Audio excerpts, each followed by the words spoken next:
Hello my friends and welcome back to my channel. So for today's video I wanted to do a video all about studying. So this video I'm going to include my study tips, how I studied in year 12. So I finished the HSC last year, like 3 months ago now. That's crazy. And I finished with an ATAR of 99.8. So I wanted to share with you guys some tips that I learned along the way because I've learned quite a few things about studying and how to study well. So I wanted to share them with you guys. Now this is something that's really important to me because I think that education should be one of your #1 priorities, especially in a grade like year 12. So for those of you who don't understand schooling here in New South Wales, you complete your HSC year in year 12, which is your last year of school. So you have to pick 10 units. For me, that was 6 subjects. And each of your assessment marks go towards something called your ATAR. And that ATAR determines what university you'll get into, what course you'll get into. So it's quite important. It feels like the be all and end all in the moment. I think that the most important thing is to put effort in because at the end of the day, it's only 1 year of your life. You might as well put the work and the effort in so that way you can be happy with your result, you can get into what you want to get into, and you'll feel a sense of accomplishment as well. There's nothing better than getting that ATAR and being proud of what you've achieved. Always good to have more doors open than less, if you know what I mean. But saying that, it doesn't necessarily matter. There's always other ways around getting into your chosen course, so don't feel too pressured, but I also think that it's really important to put in the hard work. So, let's get into the video. So tip number 1, clean house, clean mind. Or clean room, clean mind, clean desk, clean mind. Now this isn't the most important tip, but this is something really simple and for me it made a huge deal. I find that when I had a clean desk, I felt a lot more motivated and focused. I'm kind of OCD when it comes to cleanliness and I have to have a clean space. But for me, if my study room wasn't clean, I just didn't feel motivated, and in that moment I wanted to clean it, which meant procrastinating, which meant not focusing. So if you can keep a clean space, I think that it's really important and it psychologically kind of makes you more focused. I don't know, that's the case for me anyway. I was the type of person who moved my desk around monthly. I had my desk in the living room. I just liked the bright light. I feel like studying in a dark place also doesn't do much for you. I don't know, there's just something about bright light. Maybe it's just me. So I would move my desk around all the time because I just wanted to have a new space. I felt like every time I moved into a new location, I was refreshed again and I had the motivation to keep studying. Sometimes when you're in a certain space for too long, you kind of get sick of that environment, you become more demotivated. I feel like I rambled on about that for 5 minutes, but basically, clean room, clean mind. Clean your bloody study room, kids. Tip number 2 is preparing your notes in advance. For those of you who don't know, in year 12 you have 4 terms at school. So each school year usually has 4 terms, but year 11 has 3 terms, which means that technically what should be the last term of year 11, you start year 12, if that makes sense. I don't know if that makes sense. So basically what I recommend is in the holidays before, preparing your notes for that term. What I found was really effective with this system is that when you've started school, in class as a teacher speaking, you can go through your own notes and you can add any information she or he talks about. It also makes you a lot less stressed because you're really organized, you're up to date, and it doesn't mean that when you get that notification, instead of starting to study and then doing practice papers, you've got to write your notes and then study. It makes you a lot more organized, it'll make your studying a lot more effective, and you'll also feel a lot less overwhelmed in the long term. So, tip number 3, stay organized. This kind of continues from the previous tip that I was giving you guys, but you will feel much more productive if you have a system early on and you can stick to that system. Okay, so for me this meant I had a folder for each subject, and then I would put my own notes in that folder as well as the school notes that I was given by my teachers. I didn't take any of these folders to school. I just brought one folder to school and stuck everything in that folder, and then at the end of each week I'd take apart that folder, put everything that was supposed to go in each designated folder away, and that way I didn't have 1,000 papers. It was really consistent. It meant I didn't feel overwhelmed and I was able to stick to my system. Honestly, there's nothing worse than leaving your school notes in your folder and then having hundreds of sheets of paper, and then you have to go through them, you have to summarize them, you have to put them away. Okay, another part of staying organized is writing to-do lists. I feel like it is just essential. I don't think you can go through and not write to-do lists. I don't know how people do that. I literally did lists for everything. It made me so much less stressed because I knew exactly what I was going to achieve. Now I'm going to show you what I did when I wrote to-do lists. I usually wrote on my whiteboard next to my desk.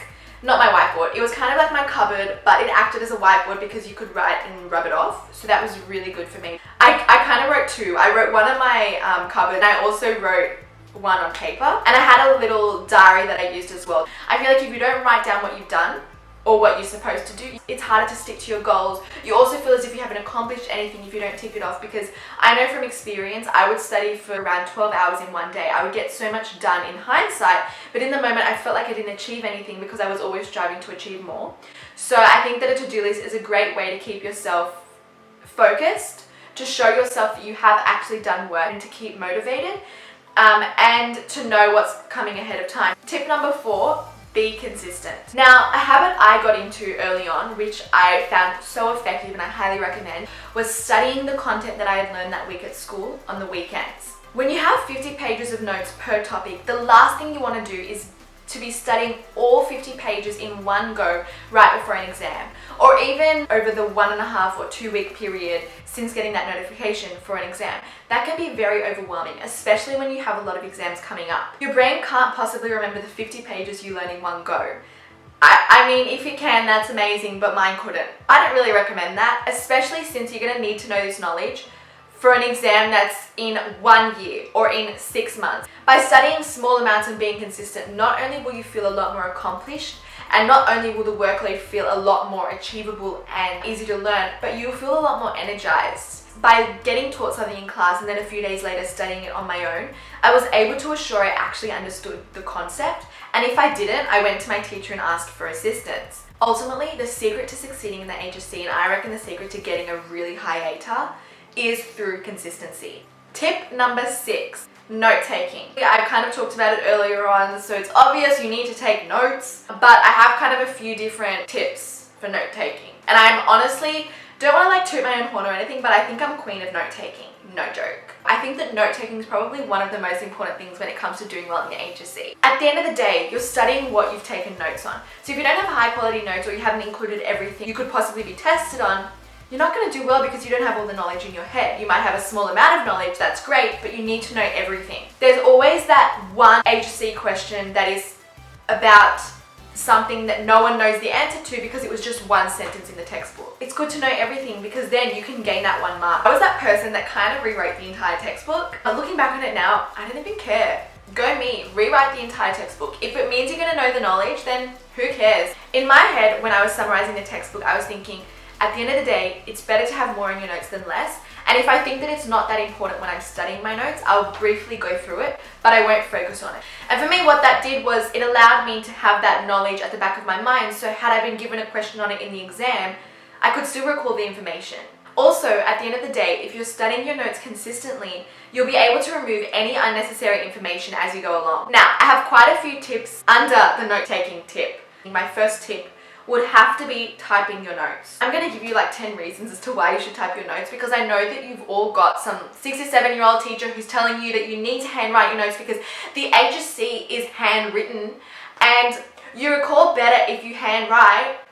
No, who cares? You need to type your notes, in my opinion.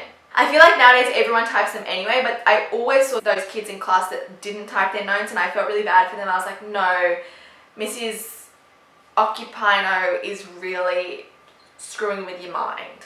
Type them, hun. If you've typed them, you can easily add things, add cases, modify, remove, change. It's just so much easier. So that's the first reason. The second reason is purely for safety and precautions. I don't know about you, but for me, when I've spent months working on notes, I do not want them to be eaten by my dog, get wet in the rain, lost in the library.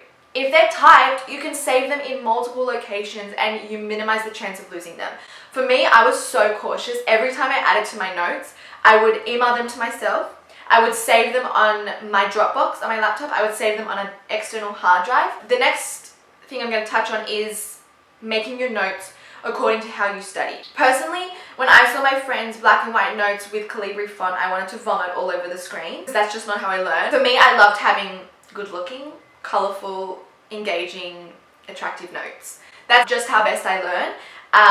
And it also meant that in my head, I could kind of recall images and coloured headings and whatnot to help me answer questions. Tip number 7, past papers. I don't think you can really succeed without doing past papers, honestly. If you do past papers from 2011 to 2016 for business studies, for example, then you do trial past papers. I mean, you're just going to cover as many questions as you possibly can. You're also going to practice recalling your information. It will allow you to practice answering the question. Tip number 8, balancing work and play. with limitations. I want to make this one known that this really only applies to year 12 students, because I think that prior to year 12 you can honestly do really whatever you want. I don't think that it's that important to study all day and then only have 1 hour at night to play. But in year 12, that's when I found that I really needed to focus and prioritize what I wanted to do. For me, having a balanced life in year 12 is literally the only way to keep yourself sane. I haven't started uni yet, so I don't know what that's like, but year 12 for me was the most stressful year of my life so far. By having something to look forward to, that's how I was able to stay motivated, because you genuinely can't study 24/7. You're gonna go crazy if you're stuck in your bedroom all day for a whole year studying. What I would do is I would study, and then Friday nights I would go to dinner with my family, and then Saturday nights I would go to dinner with my family or my friends or someone else. Or go to a party or something like that. So basically, whilst I went out 2 nights in the week, the other times were spent studying and being really focused. Closer towards the trials, my study habits changed. I basically woke up 7:30, 8, went to the gym with my sister, came back, studied from 9. Then at lunchtime, I would eat lunch, watch a 10-minute YouTube video. Meanwhile, I felt really guilty while doing that. And then I would study, have dinner with my family that night. That was my next break, or watch another 10-minute YouTube video, felt guilty again, and then I would study till 11:30. So for me, that break included going to the gym. But when I say that, I mean that when you're not having a break, you're focused and you're studying hard. I feel like people have very different study habits, and I noticed that when I would study with friends. But when I studied, I studied. I didn't have my phone on me. I didn't go online scrolling through videos or articles or whatnot. I studied. So it's about being focused when you're studying, and when you have breaks, having breaks, but that being your designated break time. So in those moments towards HSC, I was feeling a lot less motivated and I was feeling really drained, and I was trying to study as I had been for trials, but I just couldn't. And so for me, in my head, I was telling myself, okay, I'll watch a movie tonight, that way I'll be focused. So sometimes putting those little incentives at the end of the day or at the end of the week to keep you motivated is another way to kind of stay sane. There's no point telling yourself, I'm not going to reward myself at all. I'm going to study 24/7 for this whole week, but in that, going online, scrolling through articles, wasting time, procrastinating.